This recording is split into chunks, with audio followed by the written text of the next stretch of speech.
Hola, ¿qué tal? Espero estés muy bien. Dios te bendiga. Gracias por unirte al estudio de la palabra de Dios.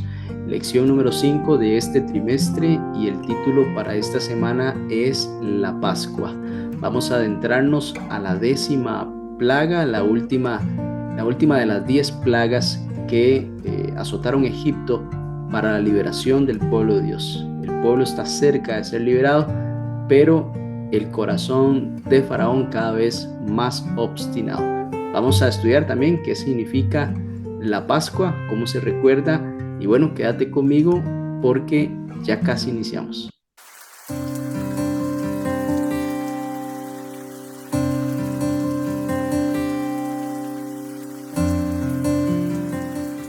Gracias por unirte a la sesión. Iniciemos con una oración. Padre Santo, Dios eterno y poderoso Dios, gracias por darnos un espacio más del estudio de tu palabra. Queremos conocerte mejor, conocer mejor a Cristo. Tu Santo Espíritu, oh Dios, siempre nos muestre lo que deseas que aprendamos y ser sensibles a esa instrucción. En Jesús, amén. Bien, el texto para memorizar de esta semana es Éxodo capítulo 12, versículos 26 al 27.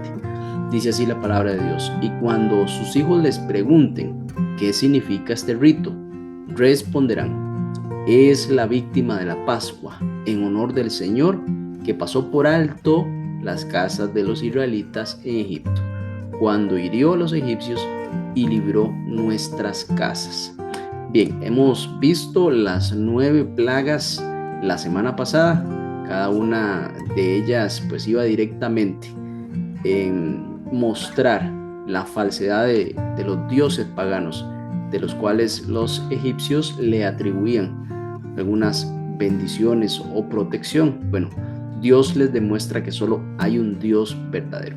Para esta semana vamos a estudiar la plaga número 10, la última de las plagas que antecedieron a la liberación del pueblo de Dios. Así pues, algunas ideas para recordar. La 10ª plaga está a punto de caer según el estudio que venimos haciendo. Es la última oportunidad también para decidir, en este caso, para Faraón y también su pueblo. Hay una decisión importante: vida o muerte. La decisión no solo afecta a uno mismo, sino también hay familias involucradas. También la nación entera está inmersa en esta última decisión que está siendo sometido a prueba Faraón después de todos los eventos anteriores. Aquí se ven involucrados el faraón y los funcionarios, porque ellos decidirán el destino de muchos por la actitud que tengan hacia Dios, por el mensaje que Moisés básicamente viene trayendo vez tras vez, en busca de que Faraón reconozca a Dios y también pues la liberación que Dios desea para su pueblo, la misión que Moisés emprendió. Y en momentos críticos podemos decir también que nuestras decisiones tienen un impacto colectivo. ¿Será que estamos pensando eso a la hora de tomar decisiones importantes que podemos afectar no solo a nosotros, sino también quizá a nuestra familia y otras personas alrededor? Pero es algo muy importante de hacer notar.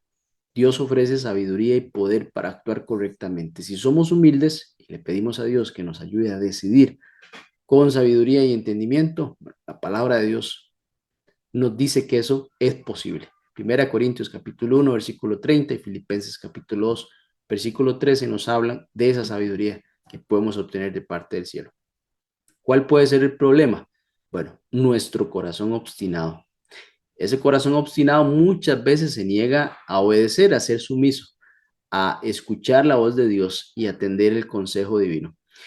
El ejemplo que estamos viendo de Faraón, pues muestra esa resistencia a Dios constantemente y viendo milagros, presenciando el poder de Dios cada vez más, cierra su corazón a entender, a dimensionar y aceptar quién es el Dios que se está presentando delante de él. Y al adentrarnos en esta lección, vamos a ir aprendiendo algunos conceptos importantes, reforzándolos basados en esta historia. Por ejemplo, que Dios siempre advierte antes de juzgar. A lo largo de todas estas plagas, Dios mostró paciencia, poder y también mostró justicia. Faraón tuvo podemos decir, múltiples oportunidades de arrepentirse. Vez tras vez, Moisés iba y le mostraba ese poder de Dios. La 10ª plaga es el resultado de una decisión acumulativa, es decir, su corazón se iba empecinando a ese rechazo. Era un rechazo persistente, ¿no? También que la obediencia marca la diferencia. La obediencia marca la diferencia, es un concepto que esta lección desea darnos. Los israelitas fueron salvados no por el linaje, no porque eran simplemente descendientes de Jacob, sino porque obedecieron. Al final, en todo este proceso también entendieron que Dios quería liberarlos y que había una parte que ellos debían hacer, debían obedecer esa instrucción divina. El rito que vamos a estudiar esta semana de la Pascua debía ser observado con fe y precisión, es decir, habían instrucciones y había un futuro cercano que era la esperanza de salir de allí, pero tenían que abrazarlo como cierto en el momento de realizar la Pascua. Cuando ellos iban a ser liberados, pues tenían que creer que eso iba a suceder también y obedecer las instrucciones. Así que este acto fue una señal visible también de sumisión a Dios. En Éxodo capítulo 12, versículo 13 dice, y la sangre os será por señal en las casas donde ustedes estén, y veré la sangre y pasaré de vosotros. Entonces, había una señal que se debía de manifestar explícitamente. También que la fe se transmite. Esto es interesante de mencionar. El versículo para memorizar, el que acabamos de leer, nos habla de que los hijos van a preguntar a sus papás. Y entonces Dios deseaba que esa experiencia de los padres fuera recordada y enseñada en las generaciones futuras. El problema es cuando esa enseñanza se corta, en una generación se pierde justamente la transmisión de ese conocimiento, por eso debían de ser fieles también en esto. Y el rito de la Pascua no solo es una celebración, es una pues enseñanza viviente, que ellos pudieran vivirla a pesar de que no estuvieron en ese proceso de liberación inmediato como los padres, sino que se pudiera heredar el principio del Dios libertador y abrazarlo como suyo también. Y además algo muy importante que debemos de resaltar es qué significa la Pascua en nuestros días, qué es la Pascua para nosotros. Basado en estos elementos introductorios, entonces vamos a avanzar a la enseñanza de la lección para esta semana.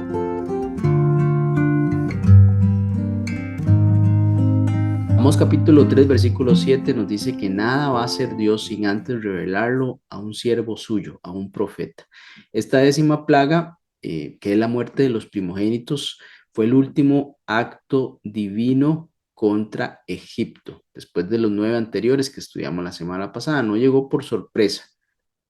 Hubieron antesalas y también hubo la oportunidad de Faraón del arrepentimiento. Hubo un espacio de tiempo de reflexión, los 3 días de oscuridad fue un espacio importante para que Faraón reflexionara del poder de Dios y que debía someterse también al Dios soberano. Ahora, ¿por qué Dios envió esta última plaga? Bueno, hubo una persistencia de Faraón en su orgullo y vemos un rechazo que es repetido a esos llamados de liberar al pueblo de Dios que debían salir de allí para adorarle y también después para darle su ley y evidentemente transmitir ese conocimiento del carácter de Dios a otras naciones. Estando en Egipto, pues eso no iba a suceder.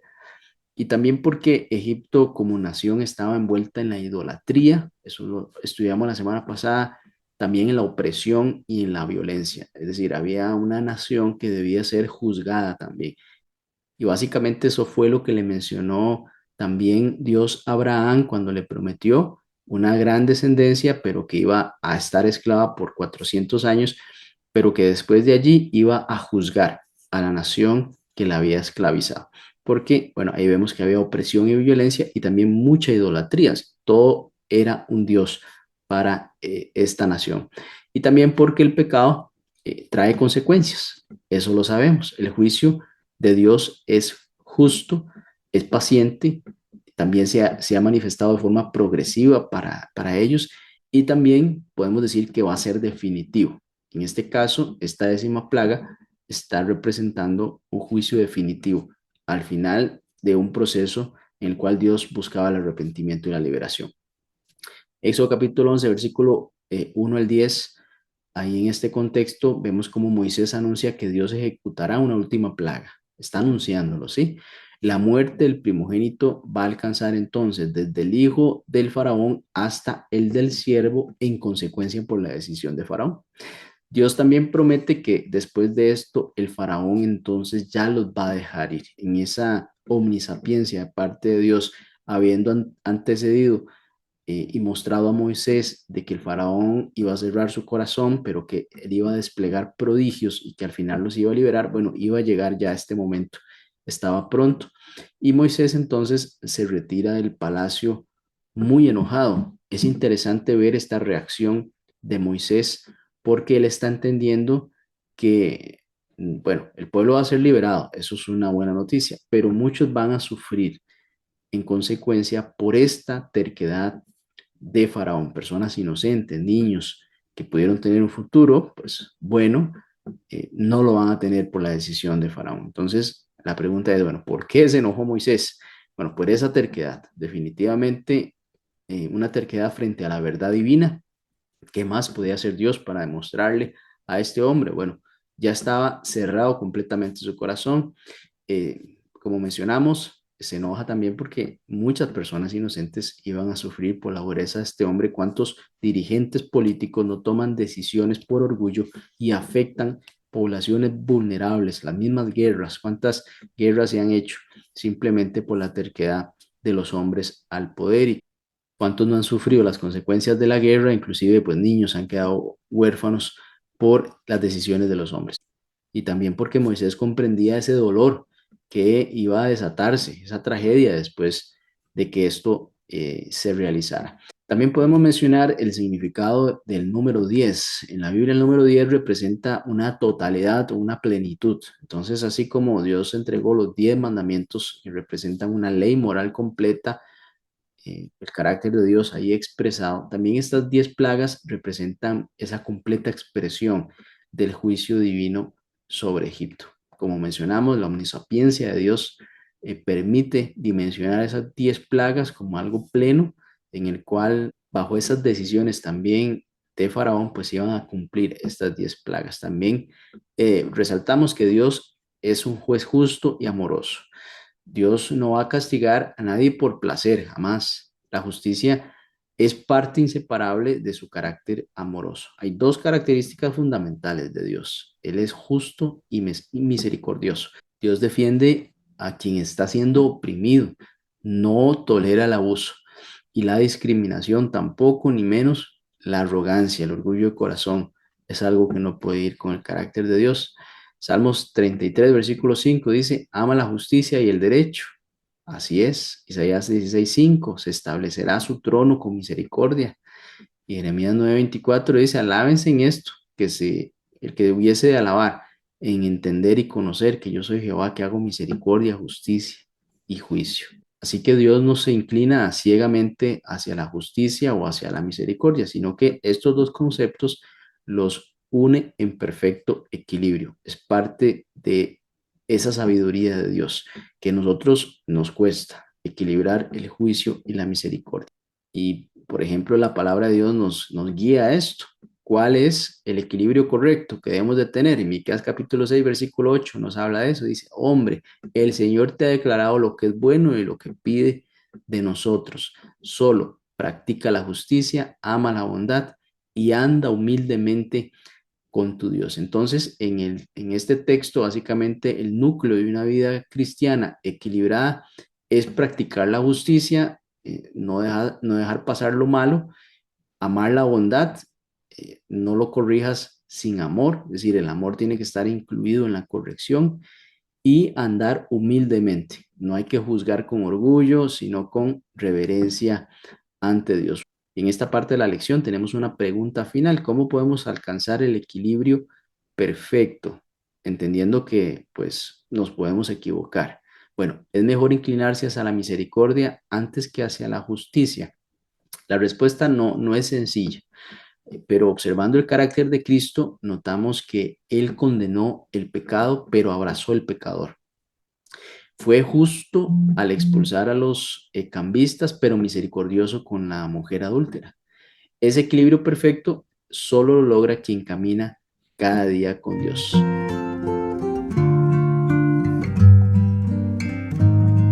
Bien, vamos a estudiar la Pascua en Éxodo capítulo 12, versículo 1 al 20. Bien, uno esperaría que, bueno, en vísperas de un éxodo masivo, todas estas personas saliendo de Egipto, Dios diera algunas instrucciones de tipo de viajeros, ¿no? Algo logístico, rutas, equipaje, protección, cuidado de los niños, los ancianos, una organización militar, pero no fue así.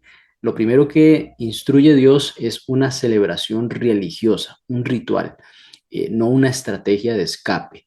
Esto pues revela una verdad profunda. La adoración precede a la liberación. Es muy importante mencionarlo. También vemos algunos puntos claves en Éxodo capítulo 12, versículo 1 al 20. Se establece un nuevo calendario. Dios establece el mes de la liberación como el primer mes del año para el pueblo de Israel, redefiniendo así el tiempo basado en el momento de la liberación. Para que se acuerden, cuando inicia el año, nos acordamos que Dios nos dio esta nueva oportunidad, esta salida de la esclavitud. También un cordero por familia, según los versículos 3 y 4, cada familia debía llevar un cordero para ser sacrificado, debía ser sin defecto, macho y de un año. El sacrificio era importante, hay un derramamiento de sangre y también hay una cena ritual. El animal debía comerse esa misma noche y también era pues asado al fuego con hierbas amargas y también sin levadura, según los versículos 8 y 10. ¿Qué actitud debía tener el pueblo de Israel en el momento de la cena? Bueno, en todo el proceso de la Pascua debían comer ceñidos, eso es, listos, con calzado y bastón en mano, como quien se prepara para marchar, para salir, creyendo que eso va a suceder, según el versículo 11. También la sangre del cordero que era sacrificado se iba a untar en los marcos de las puertas de la entrada de la casa y era un símbolo de fe y de protección ante este juicio de Dios, porque esta última plaga iba pues a matar a los primogénitos que no cumplieran, de las familias que no cumplieran con este ritual.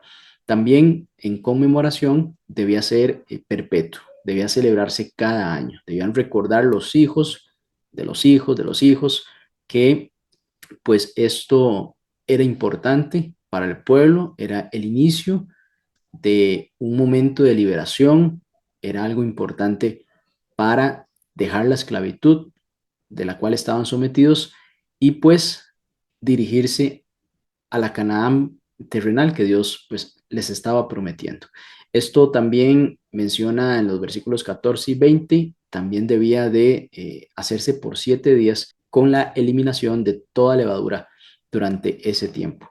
Bien, ¿qué haría Dios con la sangre del cordero? ¿Por qué se debía untar el marco de la entrada de la casa con la sangre de este cordero que fue sacrificado? Bien, el versículo 13-14 y nos menciona, la sangre les servirá de señal en las casas donde estén y veré la sangre y pasaré de largo. Note la forma personal que Dios dice y veré la sangre, es decir, Dios pasando por allí y pasaré de largo. Voy a omitir mi juicio sobre esa casa. Este simbolismo de sangre es importante porque representa protección, es una señal de obediencia y fe, de sumisión al soberano. Dios pide esto, yo lo voy a hacer. Eh, Todas las instrucciones que dio, también esto va a representar vida porque esta vida del cordero que se sacrificó sustituye a la del primogénito que si no se hubiese hecho, pues Dios reclama la vida entonces del primogénito.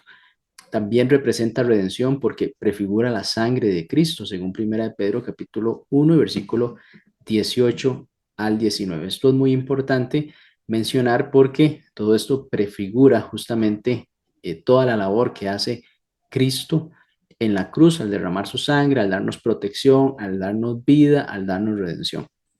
Bien, hay una palabra interesante que es Pesaj. Pesaj viene del hebreo con J al final y justamente pasar por encima o saltar sobre. Y eso es lo que significa la Pascua, pasar por encima o saltar sobre.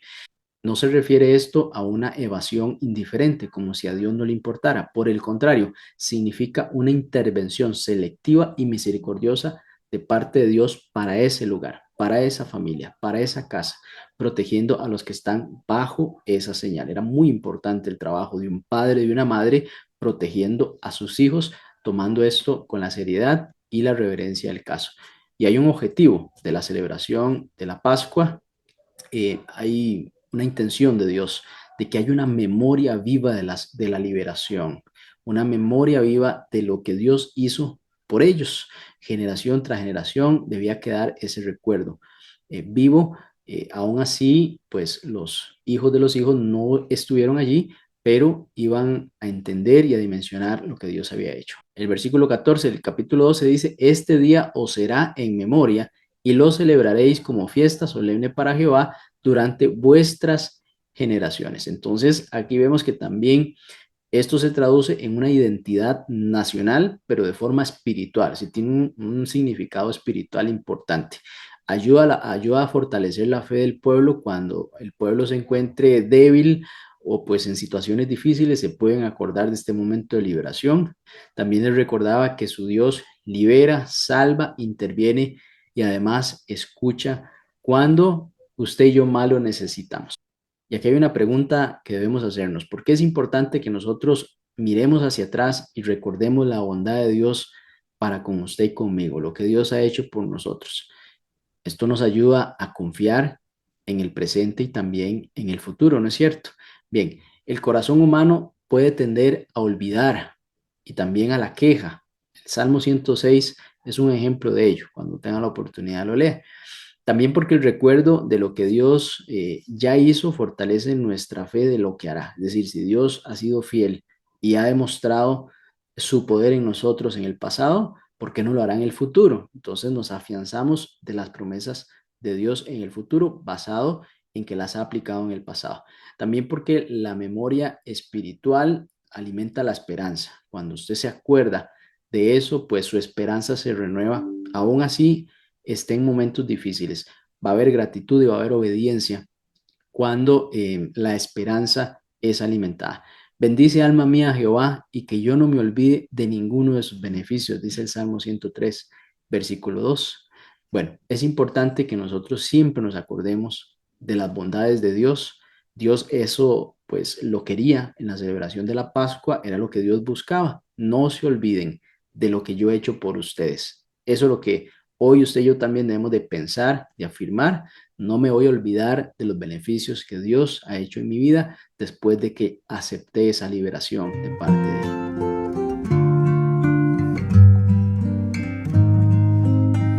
Vamos a analizar un poquito más el término Pesaj. Pesaj en Éxodo capítulo 12, versículo 17-23 aparece en el siguiente contexto. Y tomarán de la sangre y la pondrán en los dos postes y en el dintel de las casas, y cuando vea la sangre, pasaré de vosotros. Básicamente esta es la clave de este término o de la Pascua. Pasaré de vosotros, pasaré por alto. Este es el elemento central de la celebración de este ritual. La sangre del cordero no era de índole decorativo para que se viese bonita la entrada de la casa, sino que era el único elemento que detenía el juicio de la muerte. Vea qué importante, era importantísimo tener esa sangre marcada ahí en la entrada de la casa. La casa que no tuviese sangre era visitada por el ángel destructor. Básicamente iba a morir el primogénito de esa casa. Esta sangre debía aplicarse activamente en los marcos de las puertas como una señal visible de fe y también de obediencia, porque Dios había instruido, y de fe porque estaba confiando y creyendo que iban a ser liberados. ¿Qué aplicación le podemos dar a este elemento para nuestro tiempo? Bueno, no basta conocer el mensaje del Evangelio únicamente, debemos de apropiarnos de Cristo personalmente y también aplicar su sangre por fe. Hebreos capítulo 9, versículo 14 nos dice, cuanto más la sangre de Cristo, el cual mediante el Espíritu Eterno se ofreció a sí mismo sin mancha a Dios, limpiará vuestras conciencias de obras muertas para que sirvan al Dios vivo. Así que es muy importante adueñarnos nosotros de esa limpieza. También podemos mencionar que el Cordero Pascual es la figura de Cristo, según este texto. Sin defecto debía ser, según Éxodo capítulo 12, versículo 5, prefigura a Cristo, Cristo sin pecado. También un sacrificio por sustitución. Este cordero era sacrificado para sustituir entonces el primogénito. También vemos cómo debía de ser comido por la familia. Cristo no solo es contemplado, sino participado en comunión. Es muy importante que nosotros entendamos también que debemos de ser parte de la familia de Cristo, que debemos de ser parte de su iglesia. Bueno, recordamos el evento de la última cena del Señor en el cual Cristo da unas instrucciones justamente para participar de su carne, de su sangre, elementos simbólicos y también en miras de volver a tener esa cena nuevamente con Cristo, pero en el cielo.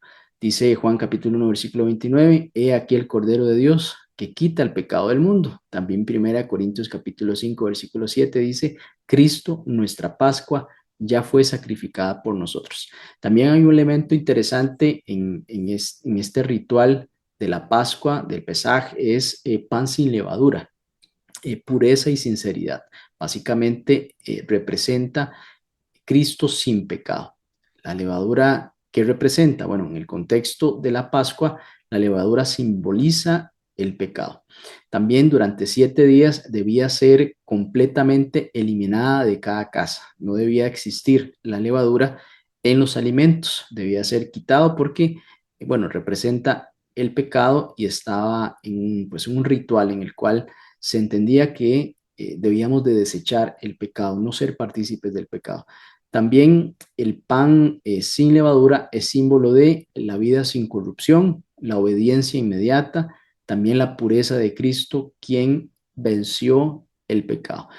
Primera de Corintios capítulo 5, versículo 8 dice, celebremos la fiesta con panes sin levadura, de sinceridad y de verdad. Mencionemos también el hisopo, que es purificación mediante la fe. El hisopo era una planta usada para esparcir sangre y agua en rituales de purificación. Esto simboliza la gracia divina que limpia al pecador. Purifícame con hisopo, decía el salmista, y seré limpio. Lávame y seré más blanco que la nieve, según el Salmo capítulo 51, versículo 7. Es importante que las personas también dimensionaran la gravedad del pecado y el precio de la redención. Eso es fundamental en el proceso de redención y también de santificación al entender lo que Dios hizo por medio de Cristo por nosotros. La pregunta que podemos hacernos es, ¿qué nos dice el hecho de que fue necesaria la sangre de Dios mismo, representada en Jesucristo? Bueno, que el pecado no es una falta leve, definitivamente. Para que Dios mismo tenga la iniciativa y también esa acción de sacrificio por los seres humanos, quiere decir que no es algo leve ni que se debe minimizar, sino una ruptura profunda con el carácter santo de Dios. Se rompió esa comunión con Dios, Dios mismo toma la iniciativa, desciende y arregla las cosas para poder que los hombres gocen nuevamente la comunión con Dios. También puedo mencionar que ninguna ofrenda humana podría jamás satisfacer la justicia divina. Tuvo que haber sido Dios mismo en esa perfección de carácter, reclamar a la raza humana que había sido condenada y pues lograr nuevamente esa comunión con los hombres. Quiere decir que no hay nada que nosotros podamos hacer para restituir esa relación. Dios mismo fue el que la restituyó. Lo que debemos de ser es ahora partícipe de esa relación restituida, básicamente. Solo el sacrificio divino podía cubrir la magnitud del pecado de la humanidad. Sin derramamiento de sangre no hay remisión de pecados. Hebreos capítulo 9, versículo 22. Por eso existían todos estos sacrificios de animalitos, pero eso eran figura del sacrificio real, el sacrificio perpetuo, el que tenía realmente relevancia en esa restitución de la relación entre Dios y los hombres, porque por gracia usted y yo somos salvos. Esto no viene de nosotros, dice la palabra, pues es don de Dios, en Efesios capítulo 2 y versículo 8. ¿Qué debemos de buscar nosotros hoy? Bueno, estamos bajo la sangre del Cordero para que Dios pase por alto su juicio reclamando la vida del pecador. Bueno, en este caso, Cristo, por medio de su sacrificio, expía nuestra vida y nosotros podemos entonces gozar del perdón de Dios que nos permite trascender a la vida eterna. He aceptado a Jesús no solo como Salvador, sino también como mi Señor. Estoy limpiando mi vida de la levadura vieja. En Cristo, el juicio de Dios pasa de largo y en su sangre nosotros encontramos vida, perdón y esperanza. Mateo capítulo 26, versículo 28 dice, esta es la sangre del nuevo pacto, que por muchos es derramada para la remisión de pecados. Entonces, recordar este evento, el pesaje, es recordar que el precio fue altísimo, pero también nosotros podemos recordar que el amor de Dios es aún mayor.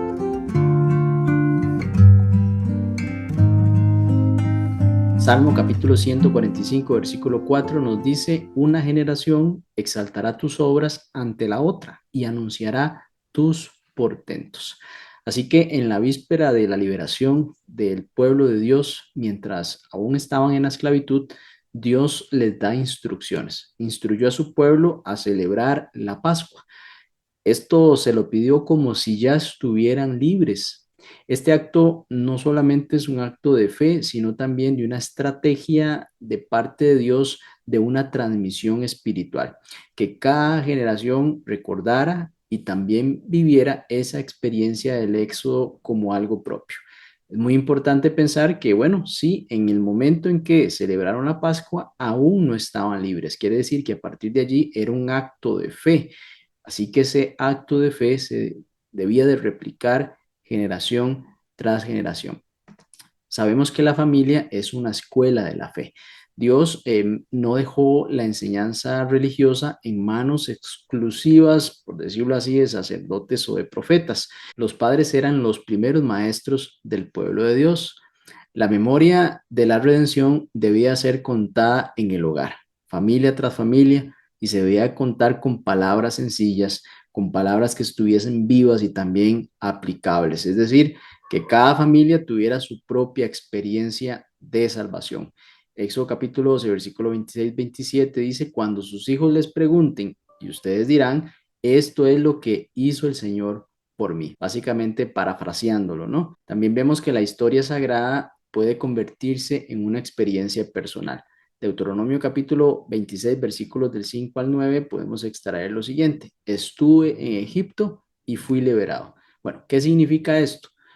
No se narra como un hecho que es distante a la persona, como una historia de alguien más, sino como una vivencia presente. Es decir, aunque los que estaban allí no eran los que habían sido liberados de Egipto, ya en el libro de Deuteronomio, eran otra generación, podían decir, estuve en Egipto y fui liberado, haciendo una aplicación espiritual de la libertad que nos da Dios. Básicamente, bueno, el pecado día a día nos da una redención y una nueva vida.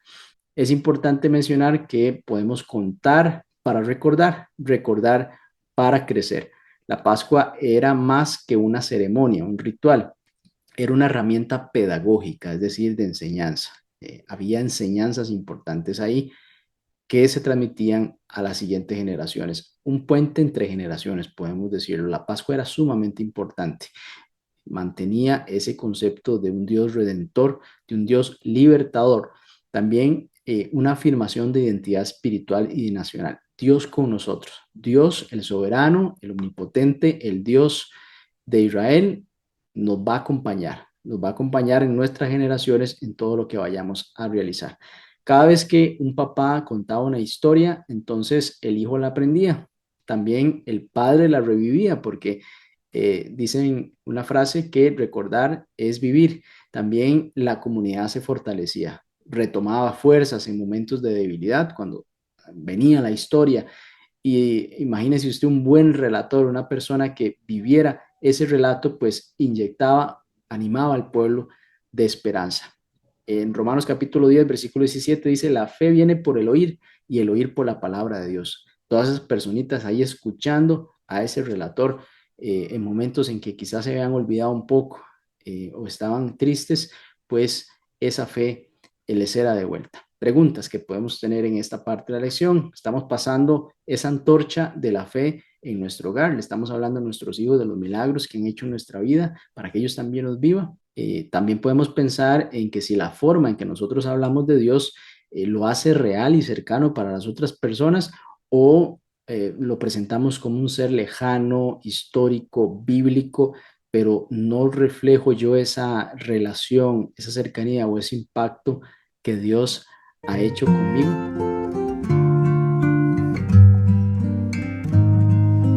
En esta última parte veremos algunos aspectos del juicio divino. Dios hirió a los primogénitos de Egipto como un juicio contra los ídolos y también por la arrogancia de Faraón. Los dioses egipcios como Isis, Heket y Nit no pudieron proteger a nadie. En realidad, ni siquiera el Faraón, que era considerado como un dios, pudo salvar a su propio hijo.